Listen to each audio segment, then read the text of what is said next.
Today I'm going to pick up our Dachshund puppy and I couldn't be more excited. I think this is something that I know this is something I've been thinking about since I was a kid. So the fact that I'm currently on my way to make that happen is like, I don't know, I've got no words. It makes me feel so excited. On my way, currently at London St Pancras station, going to make my way to my platform, try and get something to eat because I'm so excited. I didn't actually eat breakfast this morning. I just couldn't. There was no way. It was not going to happen. I feel a little bit anxious, which is not good. I'm trying to tell myself I'm not excited. It's just that excitement.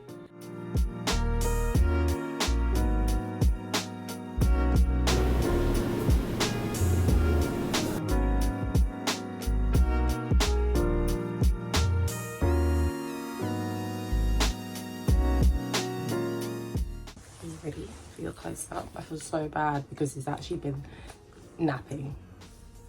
Say hello. I promise I'll let you go back to sleep.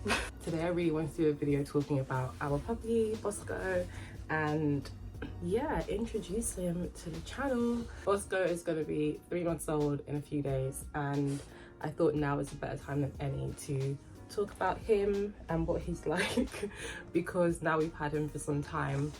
We're more used to his temperament. He's grown, he's matured a little bit. I really didn't want to make a video too soon and say, oh my gosh, this is all hard work and no fun. Bosco is a miniature Dachshund, or mini Dotsy as some people call them. He is 1 of 5 and I actually had the privilege when I went to pick him up to meet all of his siblings and see them. The reason we decided to go with him is because his breed is quite small. They don't grow to be very big and I think for our family it just made the most sense for us to. On top of that, they are one of my favorite breed of dogs.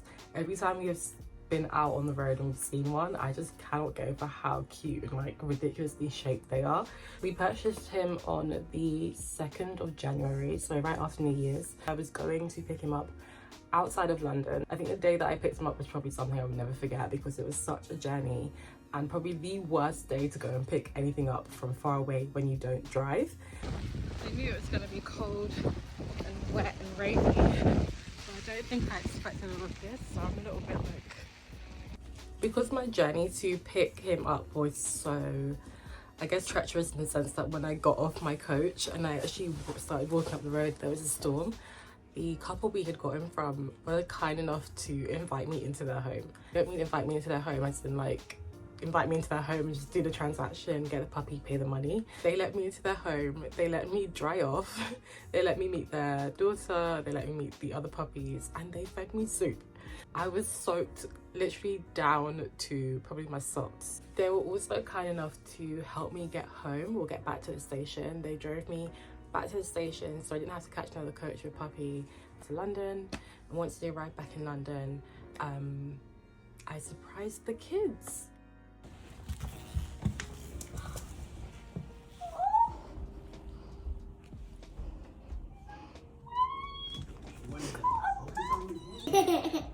You and me, we're gonna put on the show, baby. We're gonna play. We're gonna finally step out of the shadows. He's so cute! Wait, this isn't a gecko.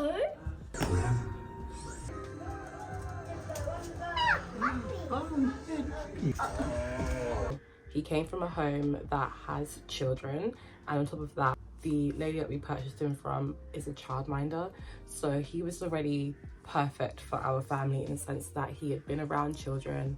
He's acclimatized to the chaos and noise that kids can bring from time to time. So when we brought him home, it wasn't a shock to his system. He was very comfortable with the children. He didn't take too long to kind of settle in with them, or he didn't mind being held by them, which was just like, couldn't have been more perfect. Found the advert for him on a website called Pets for Homes here in the UK. It took us so long to find one that we really liked, and we had come close to buying other dogs in the process, and all of those had fallen through. Some of you guys may be wondering why we decided to purchase a puppy instead of adopting or rehoming one, and the reason is, well, the reason I can think of for myself, I don't know what my partner would say, but I don't feel that rehoming and adopting a puppy is so much of an easy option here in the UK as it is in the States. Here in London, we only have Battersea Dogs Home, I believe, and their criteria for adopting or rehoming a dog is so like tight, like they are not playing around. Sometimes the options that they have to rehome may not be suited to you as a person. A lot of the adverts I come across at the time of looking to like rehome a dog or buy a dog from someone who can no longer keep theirs were puppies and dogs that were either just a lot older than we were looking to have, or came from circumstances where they'd been living with an older or elderly couple and weren't acclimatized or used to living with children, or had like different requirements for like their temperament. And I feel like we just couldn't find a good fit for us. So with that being the case, having a puppy, I guess from scratch, just made so much more sense for us at the time. Is it something that I would love to do in the future? Absolutely. Like if there is an option for us to maybe take in a puppy that's, you know, a little bit older, like 1 or 2 years old, that needs to be taken away from their circumstance for whatever reason, and they're like a good fit for our family, I would happily do that, especially now having the experience of having Bosco since he was 7 weeks and 6 days old. I feel like I've experienced the puppy stage. I would be happy to rehome a dog that needs it.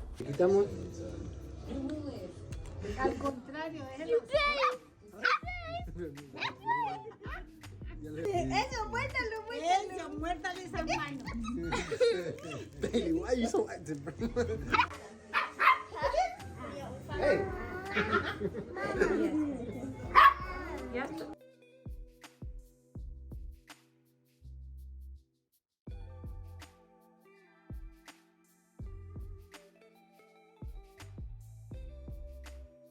We did not crate train Bosco. We didn't ever discuss the option of crate training him.